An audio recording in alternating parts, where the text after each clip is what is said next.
What is up, everybody? Welcome back here to the Debbie Route YouTube channel. I am your host, Kevin Coleman. We're back with another Reading the Room series. I love these videos and I love doing them. And we're back with the Clemson wide receiver room. So we're going to be looking at the Clemson Tigers, new offensive system coming in, new offensive coordinator that caused a lot of hype out there in Clemson at the school and just around college football. We never thought Dabo was going to do it, and he damn well did it this offseason. So we're going to be diving into every single player in that depth chart, in that wide receiver room. We're going to be looking at their 2023 recruits, kind of going through what we can expect from the offense, give a little background on what the offense did in 2022, and then try to project forward what that room looks like in 2023. So if you're a Clemson fan, if you are a college fantasy fan, if you are just a fan of college football, hit that like and subscribe button, and we will dive into it on the other side.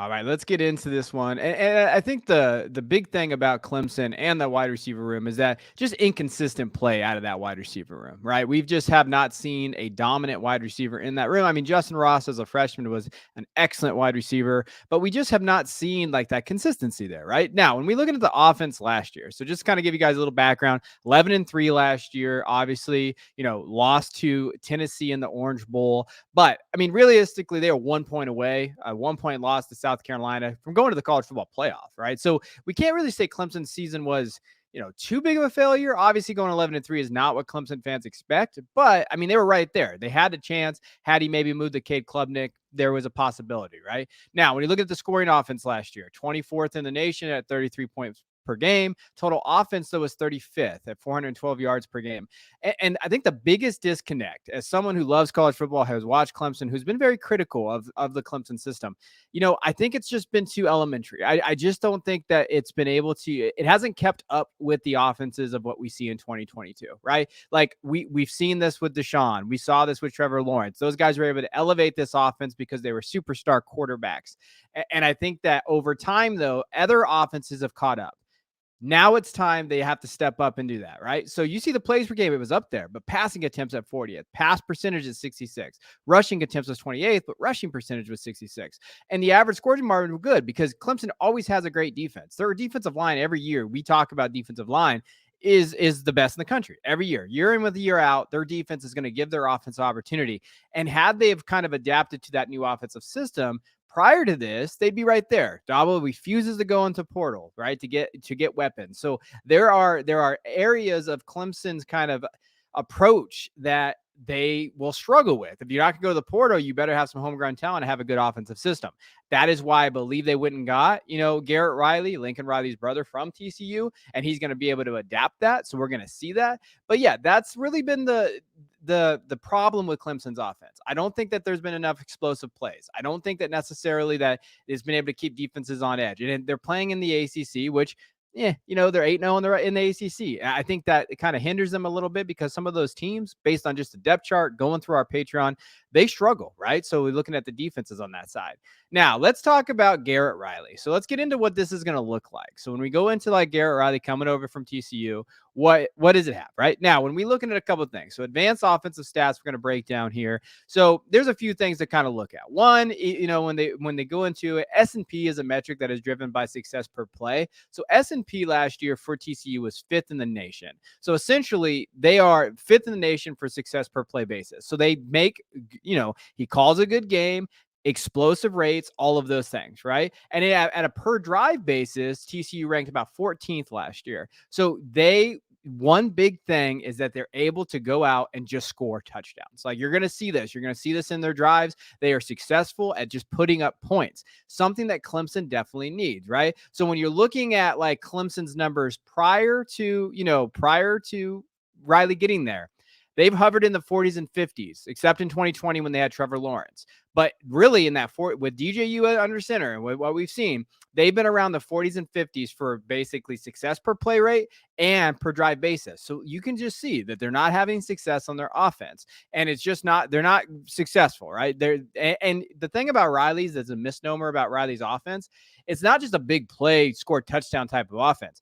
it is a series. It's a series. They can run a different sets and they do all kinds of different formations in that offense that enables them to sustain drives, which keeps that defense off the field, which allows that tough defensive line to get rest they needed. And it's going to help out the defensive side too, which is something I don't think a lot of people are talking about. Now, when we look at scoring offense, last year at TCU, they were the ninth ranked scoring offense in the country.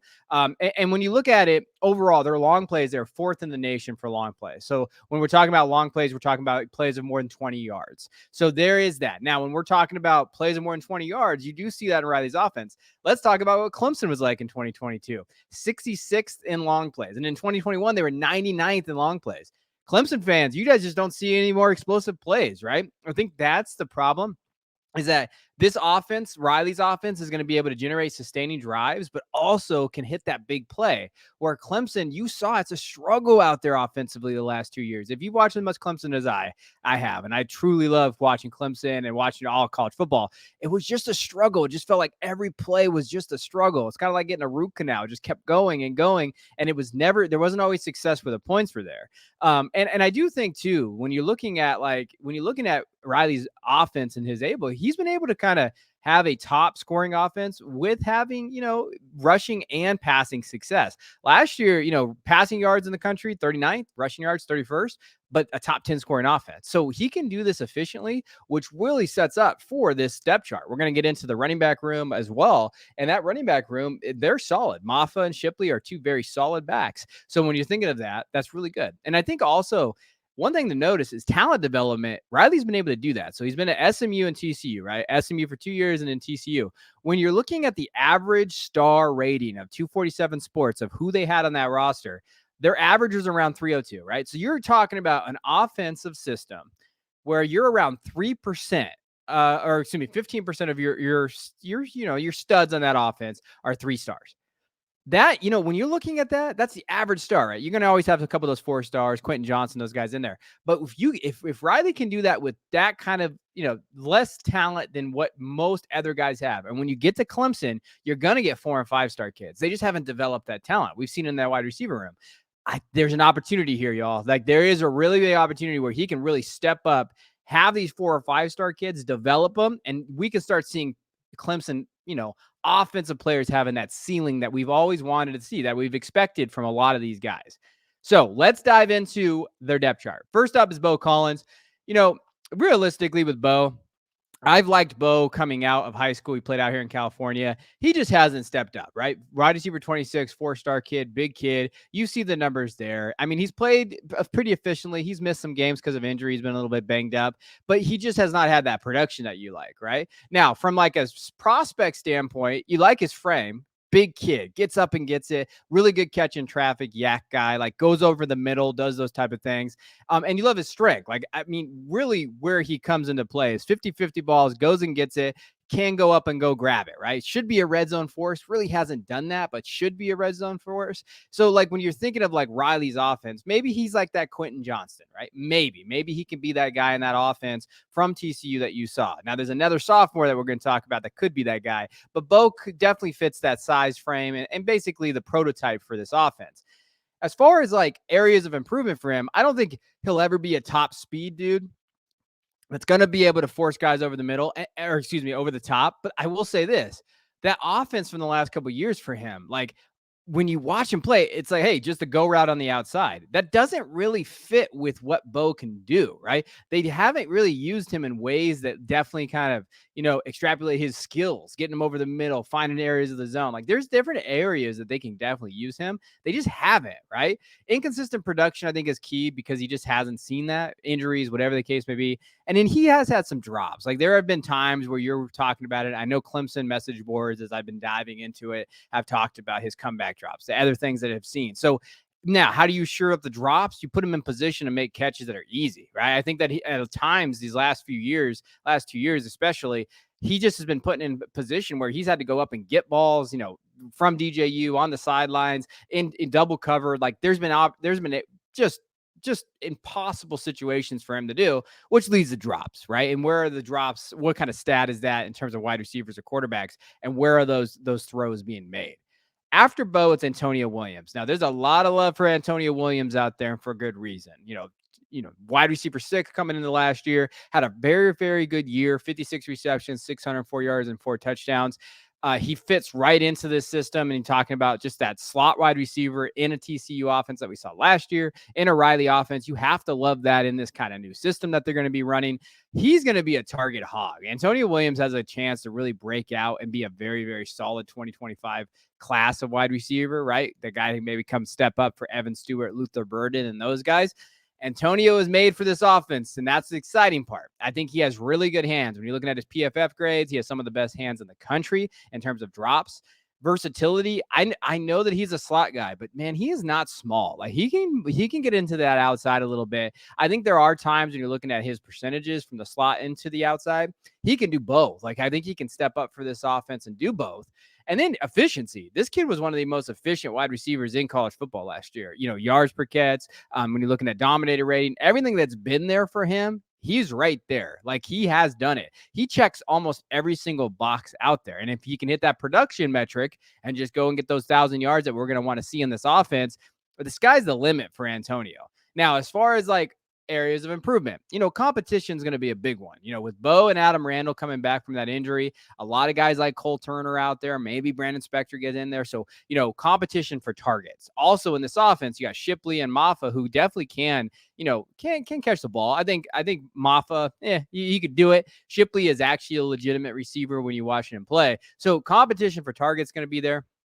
His ADOT was kind of low last year, under 10 yards. So when we're thinking of average depth of target, we're looking for, hey, does he have those explosive plays in him? I think he does. I think that was more of a quarterback issue and maybe an offensive system issue. So you want to see that bump up this year. And then press coverage. Can Antonio get off the line? Can he get not bumped off the line? Can he make sure that he actually steps up and actually gets in and out of his breaks and creates that separation, right? Those are things that you're going to like to see. I don't think that teams are going to necessarily be able to do that this year with him because of this system. So the system is tailor-made for him again. But if he does get pressed, how does he kind of react, especially if you want to see him on that outside, right? Next guy in this room is Adam Randall. And this kid is a specimen. 10 catches, 128 yards last year, but came back from an ACL tear from the spring last year. So, thinking that like he could really kind of step up just for him being out there is impressive. Wide receiver 17, big kid, 6'2", 230, massive young man. When we're talking about strengths for him, physicality just stands out. When you watch him on tape, you especially go back to his huddle tape, this kid was special. And that's what a lot of people liked him. Going into last year, people had him as being their best wide receiver in that room in terms of like, hey, the freshman Antonio Williams and being better than him. Then he got injured, right? So we hadn't seen that, but he definitely has that ability. He's physical, gets off the line well. And I know like his senior year, 1,200 yards, 65 catches, 16 touchdowns. He knows how to score. He knows how to do that yak ability. He has that ability like Beaux where he can gets over the middle and does those things, but I think he's more athletic than Beaux. Like he has the speed. He has the recorded speed time, 40 time, which you'd like to see in that 4.5, 4.6 range. He can definitely take the top off of defenses as well. Adam kind of reminds me a little of Des Bryant, a little bit of that, like, big guy, but also has athleticism, can get over the middle. If he can hit that comp, then you're excited as a Tiger fan. Now, as far as areas of improvement, injuries, I mean, that's just one of those things. Stay healthy, right? Get out there. It seems like all accounts he is healthy from the spring. Route running, nuance is important here. I think he's learning over time. When you watch his high school tape, you can see that a lot of it was like, hey, he's just physical, better than everybody else, which you should be. You're going to Clemson, right? But can he get into that? I think Riley's a perfect guy for that, right? He's going to teach him how to kind of do those things. And inconsistent hands. I think with Beaux, with him, hey, can he catch the ball? Can he be trusted? And they really need these three guys to stay healthy. The one big thing is when you're looking overall at the depth chart, these are the three dudes, Antonio, Beaux, and Adam. After that, there's some question marks out there. Now, there's some fan favorites. There's some other guys that we're going to get into, but there are definitely some question marks in this room. They need these three guys to really step up. Now, next guy's here to kind of just go through, and we aren't going to go through the strengths, areas of improvement. I'm just going to talk generally about him. Cole Turner kind of came on last year, 8 catches, 161 yards in those 3 games. He's kind of like a fan favorite. He definitely can kind of be in there and just give him spot duty in this air raid. He'll score some touchdowns. You got to love this kid because he's a wide receiver 228 coming out of high school. So he's that spunky backup wide receiver that everybody loves, especially on Clemson, right? Especially being number 22. What are you doing with that 22 number? But he definitely did show something towards the end of the year last year. So he's definitely going to get some run in this offense for sure. Next guy, Troy Stiletto, again, wide receiver 32 last year. When you're looking at his 247 sports, 2 catches, 15 yards, 6'1", 190. When you think of him, like, again, Troy's probably going to be behind Randall. So at that X spot, when you're looking at him, redshirt sophomore, plays really well, plays really hard. Again, just a glue guy, right? So like that's what these three guys kind of remind me of that are getting this in this offense. Brandon Spector as well.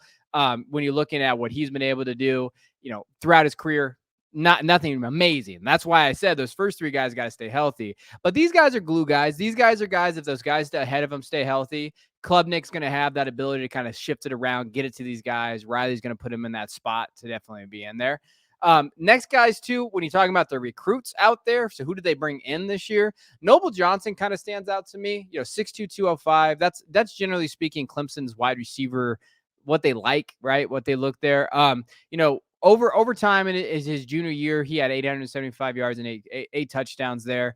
He reminds me of Beaux. Like if you're thinking of like Beaux Collins, Adam Randall, that kind of area, like that's essentially what Noble is. So I don't know if he's going to necessarily be ready to go right away. I think he's going to need some time to develop here. But he's definitely that big frame, that next step guy, that guy that they think is going to take him there. He can get over the top a little bit. So when you're thinking of Noble, like he can definitely do that. And then Tyler Brown, he's a 3-star kid, 5'11", 170 out of South Carolina. Brown is more of this, like, he played in the slot a little bit in high school, gets him across the field. He's the yak guy. So he's that fast specialist guy. And again, in 2021, he had 1,000 yards receiving, 15 touchdowns. So like he's that athletic guy that Riley probably likes. So when you're thinking of like, okay, who are they going after? That's definitely part of his system and this offense and what they're looking for. Now, when we get into, the next part, so let's talk about what their offensive outlook looks like. So overall, when you're looking at just the system and Clemson and everything there, quarterback room is Cade Klubnik. Cade Klubnik's going to have to take that next step as a quarterback. And when you're thinking of Cade, you have to understand from Cade's perspective, like there's a lot of like nuance with Cade's game. He was in a terrible situation last year. Dabo did him no favors. DJU, the whole quarterback situation was a mess. He came in a couple times, and I swear if he would have started that South Carolina game, I think Clemson would have been in the college football playoff. He's got talent. He's put on a little bit of weight, which he needed to do, which is really good for Clemson fans out there. The biggest thing for Cade in this development is that he's got to make better decisions. I think that, he saw it in the spring game where he threw those 2 interceptions. So if Cade can step up, make good decisions in this offense, this offense is going to hum, especially with that wide receiver room. I think that wide receiver room is going to basically elevate Cade, and Cade can elevate them. Riley's talked about in the offseason, in the spring ball, he's talked about getting the ball out quickly to his playmakers and doing those type of things. If that's what he's going to do, if he's going to allow these guys just to go out, go get it, do those type of things, then absolutely, you're going to absolutely love that from this offense, and you love that a coach is going to elevate his guys and protect them. Running back room is really solid. Phil Maffa has been one of my favorites for 3 years. I liked him coming out of high school, and I like Will Shipley. I think both those guys complement each other well. I think it's going to be a fun 1-2 punch. It's like the light version of Reggie Bush and Lindale White from back in the day. All my old guys will know that reference. And then I'm not talking Reggie and Shipley in the same stratosphere, but just hey, pass catcher, can definitely make some plays in the backfield, is a better runner than you get credit for. And then you have that thunder of Maffa, who's just a big load. He's going to score touchdowns. Like that's just what he's going to do. He's going to move the chain. Like those two guys in that room are special. And in the tight end room, Jake Brenningstool is really good tight end. Like I like Brenningstool. I think he can set himself up to have some draft buzz going into this year. This offense is probably the best it's been. I know they've had to shore up that offensive line, and they've talked about it. The Cover 3 episode that I listened to with Clemson, they've talked about that offensive line is better, but there's question marks and depth behind it. Like there's a lot of so if you see some injuries, Clemson could be in some trouble from an offensive line standpoint. But I mean, obviously they're going to get 4 or 5-star kids, but I will say from a development standpoint, they definitely got to get a little bit better there. So if that offensive line stays healthy, this room, they're college football playoff contenders. Like that's a very simple. Now, if we had to pick one guy to kind of break out, and in terms of like this offense, I think it's Antonio Williams. I think he fits the offensive system. I think he fits everything that Riley wants. I think he could be that go-to guy for Klubnik in this offense, and he's just going to be that dude. He's going to be that guy that earns targets, goes and gets first downs, wins everywhere all across the field. I also like Adam Randall and Beaux Collins. I think those guys can really step up, but I do think Antonio fits this system to a T. He's one of my favorite kind of wide receivers coming into this season, kind of that breakout kid. So Antonio, for me, is that guy to watch. So I hope you guys appreciated this. again, Clemson wide receiver room, there is a ton of talent out there.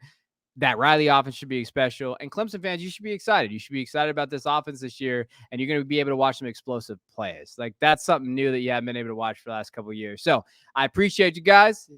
Hit that like and subscribe button. Go check out our Patreon below. We also started a Substack with our Patreon. So if you want to go check that out, you can. Appreciate you guys. I'll check you guys next time.